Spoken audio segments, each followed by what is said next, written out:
The Labour government has come under fire yet again for its controversial policies, raising taxes and cutting vital benefits that have left millions of British citizens struggling. Critics argue that Labour lacks a clear vision, often deflecting blame onto the Tories whenever they're confronted with tough questions in Parliament. In a fiery exchange, Scottish National Party MP Dave Dugan took Labour MP Kerry McCarthy to task in Parliament, demanding she articulate Labour's vision, without resorting to the usual blame game. His grilling left the chamber buzzing. Now, let's dive into the heated moment and see how it unfolded. Watch this clip. Thank you, Madam Deputy Speaker. Ministers all over the place on this. In her opening remarks, she said that the United Kingdom has a world-leading renewable energy industry. Well, if we did, we wouldn't be having this discussion about foreign imported infrastructure.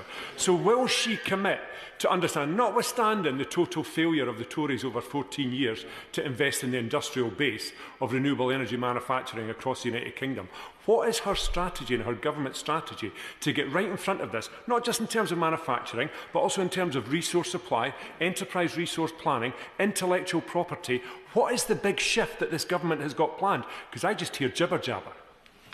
That's not very polite of the honourable member, but as I've said, we are doing all we can to attract investment into the UK so that we can be as reliant as possible on our own resources, and that means our own supply chain, that means attracting investment and so on, but we are doing it through the National Wealth Fund, we're doing it through GB Energy, and there was much discussion, I don't know to what extent the honourable member took part in the debate around the GB energy, the Great British Energy Bill, but we are absolutely doing that. And on an international level, as I said, this has to be solved on an international level. We're doing a lot of work with our colleagues in terms of making the North Sea the green power plant of Europe through NSEC, the North Seas Energy Cooperation Council, and we've set up the Global Clean Power Alliance. And we cannot do this alone. We cannot do it acting alone. I know that the SNP prefers that approach, but we're absolutely doing it in cooperation, but we're doing it in the best interest of the British economy as well.